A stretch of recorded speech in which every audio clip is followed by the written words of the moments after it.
Hello and welcome to the ASB Investment Podcast, the show that keeps you up to date on the markets and helps you make smart choices with your investments. These are entirely our own views and that of our guests. It's not investment advice, but we know plenty of experts at ASB that will be happy to chat if you need. Okay, well, welcome to another episode of the ASB Investment Podcast, where we delve into key financial topics to help you secure a better future. I'm your host, as always, Nigel Grant, and today we're discussing a crucial topic: the importance of establishing and looking after a will. Now, you might be sitting there thinking, hey, Nigel, get back to the charts and what's moving markets. A will isn't the most alluring topic, but I beg to differ. I'd ask you to consider, for all the time you put into building a business or growing your investments or savings or saving for that very first important first home, it seems silly that you wouldn't be considering how to protect those things you're building as well.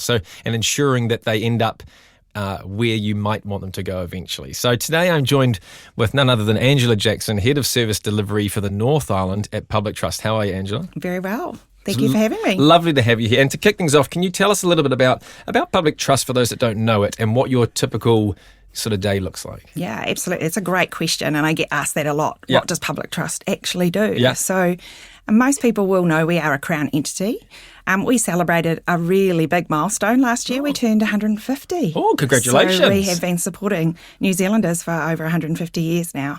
So originally it was set up to protect vulnerable widows and orphans after the war. Was it? And we're very true to that purpose today in terms of helping to support New Zealanders when they need us the most. So probably you're right, the most things that people will know us for is wills, so helping people prepare and protect their legacy. We're also very well known for our estate administration, so looking after people's wishes once they have passed away. Sure. There's a lot of challenges around death and money and the things that we talk to people about. But what's probably not so common is all the work that we do for the living and how we support people in the community to live their best life. So a couple of those ways is we do enduring powers of attorney. So there are two types. There's one that looks after your personal care and welfare. So, where you live and your clothes and those sorts of things. And then there's one for property. We also do some really meaningful work with some of the most vulnerable New Zealanders who don't have an EPA. And for whatever reason, they lose capacity, whether that's through an accident or just through age. And they are appointed to us through the court. Wow, and we take over looking after their financial well-being. So really meaningful work and a privilege for us to do. We also support some very large charitable trusts, benefactors to farms, things like that. Yep. And then we have our corporate trustee side of the business. So they look after over 100 clients, from custodial services to supervisory like KiwiSaver. Yep. And we are the supervisor for ASB, which is fantastic. So we know it's really tough out there for New Zealanders at the moment.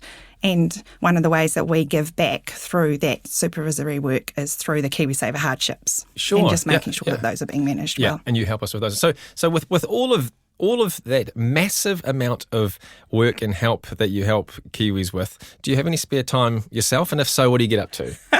Spare time, yeah, I do travel a lot for my role, so it's pretty full on. So the weekends are all about my family. I have two amazing children and a very supportive husband who keeps the home fires burning while I'm away during the week. Wonderful. And so, weekends can consist of pajama days with the children or watching sport, just having absolute downtime. A lot of what I deal with can be quite tough emotionally, and so you've got to have a bit of downtime. Yeah. But for a typical day for me at work, it's not really, when you look after people and customers, there's not really any such thing as a typical day. Yeah. So no two customers are the same, no two staff members are the same. But what I love about what I do is I get to see the real meaningful work and the difference that we make in people's lives every day. And it's pretty phenomenal. And that sense of social responsibility is something that I love and really enjoy doing. Yeah, and if you've been doing it for Public Trust, 150 years, gosh, I didn't realise there was sort of that was that length. Yeah. Let's dive in. So for listeners who might not be familiar, can you explain sort of what a will is and why it's important to have one? Yeah, look, I think a will is probably one of the best gifts that you will leave your family. Right. Because what it does is it lets them know what it is that you want, what your wishes are, and it allows them to spend the time doing what's important, grieving, and remembering your legacy and how you want that to happen. And so I think that it's a really important tool, very important financial tool, as you mentioned at the start, and one that people often don't think about as something that's quite significant in their financial success. And I think for us, when we provide wills for people, it really is honouring their wishes and making sure that we can carry on the things that are important to them when they are no longer with us. I sort of take it for granted, I guess, because, I've got a will set up, and I guess I've been, it's come from mum and dad to sort of have one, not that I know what's in their will as such or anything, but I know of wills and the concepts and things. What happens if someone does pass away without one? I think we all probably hear the odd story of things, but, does it matter if you, I guess you've kind of answered that question, like it's honouring your legacy afterwards, but, what happens if someone, that unfortunately happens to someone and they don't have it? Yeah, absolutely. And I think one of the other really important things about a will, it's a bit like insurance. You can't buy it when you need it. You have to have it in place before you need to use it. And so when someone dies without a will, it's called intestate. So it means intestate or intestacy. We call them intestacies when we deal with them. Intestines, but okay, all right, okay, close. Okay, all right, got it. So that means someone's possessions are assessed through the Administration Act. So it's all done through the court, and they will determine who the rightful owner of what is left in the estate. So it doesn't take into account anyone's personal wishes or things that are really important to them around Nana's teapot or any of those sorts of things. That furniture that you, thanks. Yeah. Thanks for passing on that wonderful bit of furniture that I now have to find a home for. And it certainly doesn't take into account any conversations that you may have had over your lifetime with your family. So, if there's one message that I can give to people, it really is about making sure that you are taking the steps to put that in place. It can create a lot of stress and worry for your family, and actually some additional pain when they're already going through potentially a really big loss. And so it's been very hard in my role to watch families go through not only losing someone they love, but then also seeing that they can tell that their wishes aren't going to be honoured the way that they wanted them to. So there are a lot of assumptions made. People think, everything will just get left to my wife or my partner or my children, and that's not always the case. We're seeing more blended families, more complex financial situations and structures. And so when you come to that assumptions, you can't assume that things will rightfully be yours if there is no document that it actually determines. And just, I guess, a sort of sub-question, you can't... Has anyone ever sort of asked that they want a will set up after it's happened? Like the beneficiaries have come and said, now let's set up the will? Like, I know you can't do that, but is that a misconception? It absolutely is. And I think that's the assumption that people come in and go, my mum or my dad or even my husband has died, so I just assume we just carry on and everything's okay. And that's actually not the case. So it is really important. These are the types of conversations that you need to be having around the dining table with your family, and you need to be having them early so that everybody knows what it is that you want. And it is really important that you're having those conversations quite frequently because, things can change. And I really like sort of, I'd never really thought about it in the way that, insurance, you never need it until it's... That's right. What was the phrase? Never need it until it's too late. Yeah, you can't buy it when you need it. Exactly. Are there any other sort of common misconceptions people have about creating a will? Yeah, I think there's lots of misconceptions. I think that a lot of people think most commonly, I don't have anything or I don't own anything that's worth worrying about, which is interesting because, we often see KiwiSaver as a classic example of that. People often forget that that's actually a really important asset. And so all you need to actually have to go through a full administration process is $15,000. So when you think about that with just KiwiSaver, that could add up quite quickly when you're quite young. Yeah. And so, sadly, I've seen quite a lot of families who've struggled because there's no money. So money to pay for funerals and things like that. And there's KiwiSaver that could be withdrawn. So there's all those sorts of things that I think people think it's not worth it, but it actually is. Yeah. I also think that people think it's very complicated, especially a lot of the younger people.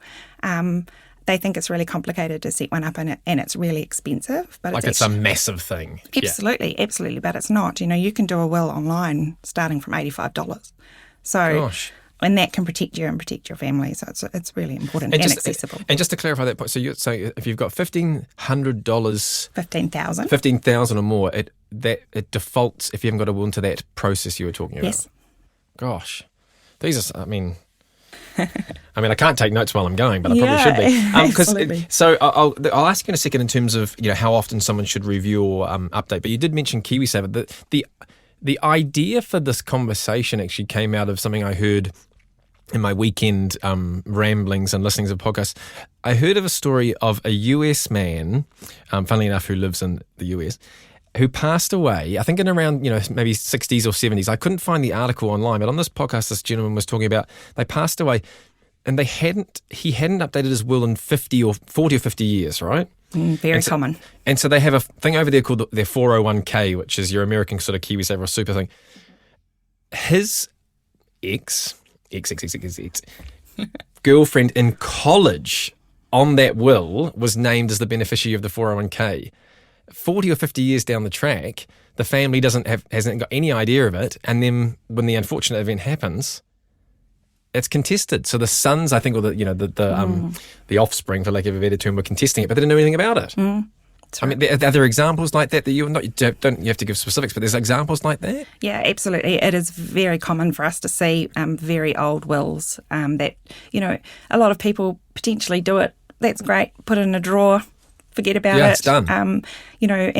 As I've said so many times already this morning, it is about making sure you're having the conversation with the people that you love. And if you're doing that, it brings it to life and it brings the document back to life.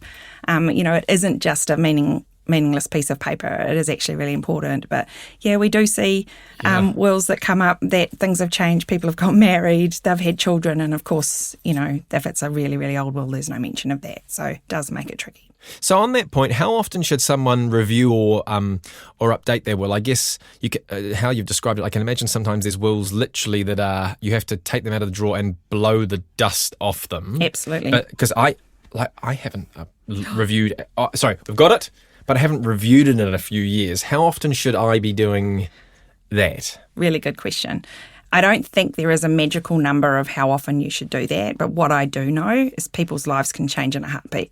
Yeah. And so when you go through a significant life event, that could be buying a house, even getting a new job or a bigger job or a change in your income, having children, all of those sorts of life events should trigger you to review a lot of your financial situation. Insurance. And you've got to make sure that your will is part of that.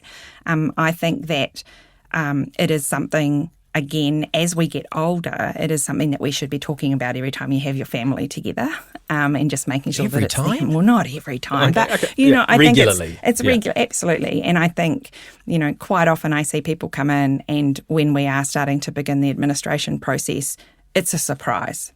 Yeah, the will of their loved one is a surprise, and you never want to be in that position. Oh, they didn't know about it? No, and they don't know what their wishes are. So I think that review is about courageous conversations. Nobody really enjoys talking about death, but actually it's a really important thing because you can't be here to fight for your wishes anymore, so you have to make sure those people around you can honour those. So, let alone a conversation about money and death. Absolutely, too.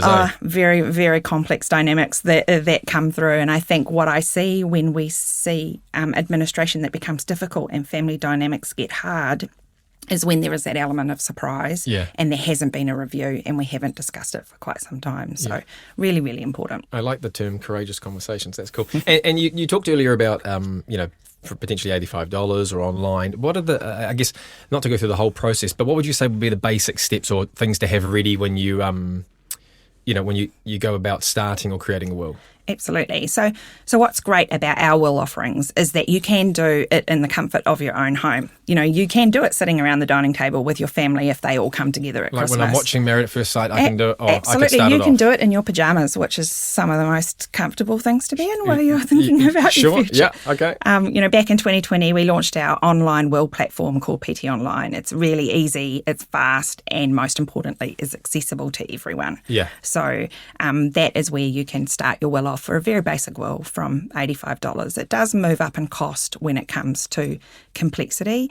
The steps you need to think about is what's important to you. What do you want to have happen with the things that matter most to you? What can we do to carry on your legacy?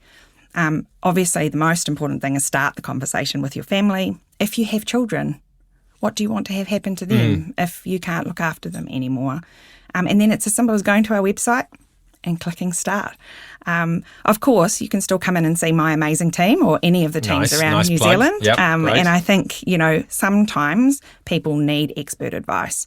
And that is what you will get from our people in our customer centres, because sometimes it's just that little bit more complex that you can't quite figure it out on your own. Yeah, and it sounds very similar to ASB. I guess, we've got obviously a wonderful network across the regions. I guess you can do things online, you can do things in person, or you can even go person and like start a conversation, then go home and change back into your PJs. Absolutely. And do the bit. Okay. Absolutely. And in relation to executors of wills, what qualities should someone look for when choosing someone for that? It's a really important role. It comes with a huge responsibility that I just don't think most everyday New Zealanders will actually understand. I think. Pray tell.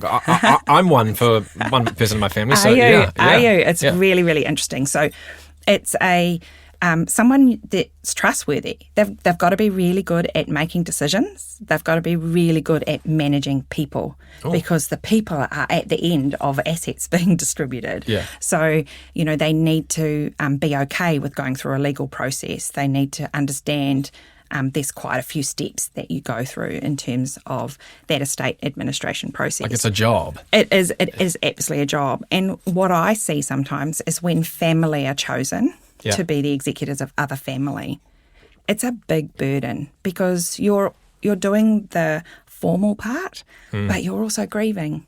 And I think that can be really tough. And when you bring emotion into those sorts of situations, it can make it very complex. Yeah. And so we have a product called Executor Assist. So that helps for people who aren't professional in an executor role, and it helps walk them through the process and takes them through the legal steps. And then obviously many New Zealanders choose us to be their executor on their will. So you can have and they do that because we're independent, we're neutral, we're professional. And as I've said, we've been doing this for 150 years, so we're pretty well versed in the steps on how to manage an estate will. And are there any additional benefits of having a will beyond the asset distribution? I know we've talked about, obviously, you sort of, it's almost like a guiding document that can help through that process, but is there anything else you'd sort of throw to there? Yeah, absolutely. I've got this beautiful story of an elderly gentleman that came in to see us, and he came in to show us. He married a young Japanese woman when they were younger, and he brought her back to New Zealand. And after she died, he came in and showed us a letter that she had left him in her will.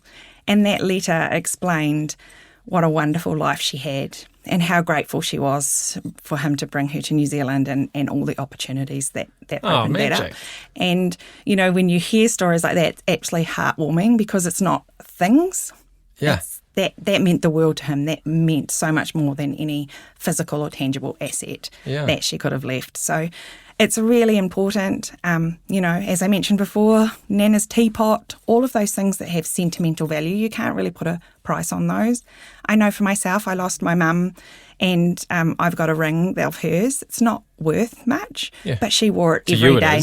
She wore it every day, and when I wear it, I feel very close to her. Yeah. So it's those kind of really deep feelings that you can make a difference with. Yeah, as opposed to just the sort of that document that guides everything afterwards. I guess it's actually like sort of a vessel to help. Absolutely. Like that note thing, I'm thinking I'm going to go home and write a note to my beloved wife. And it is often this is often where we see a lot of conflict with families is it's not always the house or the car or things like that they feel tied to. It's a guitar or, a really important little knick-knack that they associate with the person that they love, and that's what they cling onto and that's what they want. Yeah. And so when that wish is not expressed, it can see families crumble over some of those things. A period of heightened emotional pressure. Absolutely. And my final question before we get into the sort of the recommends and the leave listeners with something. We've heard of the term willanthropy recently, is where people leave a gift to a charitable cause or something that's close to their heart. Now, I know that's not for everyone necessarily, but those in that position that are, thinking of that. can you explain a little bit more about how people use this as a tool in charitable gifting? Are there any trends you're seeing around there? Absolutely. It is definitely a bit of a buzzword at the moment. So we're seeing a trend in what matters most to a lot of our customers is not only their things, but it's also the things that they care about. Right. So that can be your local golf club or your school sporting program. It could be any sort of variety of formal charity or informal community group. And so philanthropy is definitely a growing trend, and we're seeing that lift in wills is that people are leaving formal gifts to things that matter to them, not just leaving things to the people that they love. So we've had customers that have worked with Cancer Society, SPCA, literally a community rugby club or a community golf club. And, over the last 3 years, we've seen that lift to 8% of our wills include a gift like that. Now, you might think, well, that's quite low. And it probably is, but I think it's because most New Zealanders don't know they can do that. And they also wouldn't know how to do that. But they've probably all got causes, right? Like absolutely. Or clubs. Absolutely. And research shows us it's projected that over the next 20 years, $1 trillion will come down through intergenerational wealth. Yeah. So that's going to have a huge impact on gifting. So, we need to start educating and making sure people understand that charities will live and die by donation. Yeah. And so we need to help that. And if it can help keep somebody's memory alive through a donation, it's amazing. And a little of yours can mean a lot. To a community group. Yeah, and like my family's going through some health stuff at the moment, and we spend a bit of time at the hospital, but you often walk through there and you see the odd, this was helped by this bequest or this thing, so you can sort of see how it can actually make a massive difference. Absolutely. So thanks so much for your time today. I mean, I hope you can tell I've really enjoyed this conversation. I've learned a lot. I'm going to have to go home and do my will. I'll check my will. Good. My usual final question to wrap things up, like any good trade fair or food show, we like to give listeners a few takeaways and samples when they leave the podcast. So, what's the latest thing you're reading, watching or listening that you could share with listeners? Yeah, absolutely. We were speaking before the podcast. I spend a lot of time in Koro lounges. Yes. I also spend a lot of time in hotels. So I do love a good book. At the moment, I'm reading the book called The Dry by Jane Harper. I do believe it was a series as well. Very good. She's very good. She's an Australian author. Very good. I've read a couple of her books. I also love something that I can lose myself in that I don't have to think about, which is strange. Very good crime TV or a medical drama or something like that. I just love those things that I can just turn on and they're in the background and I don't have to. What is it with crime dramas? I don't know. Crime podcasts are really good too while I'm driving in the car. So, with all due respect to my wonderful other half, sometimes I walk in and what are you watching? I was like, this crime, and no, it's just on in the background, but it's these. Yeah. Murder. I think it's because you're like, it just seems so far away. For someone who's in an industry that deals with death, you'd think I wouldn't want to watch that, But if it allows you to it zone does. It's a good out. release. Yeah. The only thing I was going to say, and it's not necessarily related specifically to what we talked about today, but I was just going to do a plug for BlackRock's Investment Institute's mid-year outlook. That's been released in July, and just checks in with where the year is going relative to sort of their predictions in January. A lot of focus this time is on what everyone's talking about, still AI and technology. So I just would do a plug there for them and we'll likely be checking in with the BlackRock team on the mid-year outlook in an upcoming episode too. That's all for today's episode. Angela, thanks.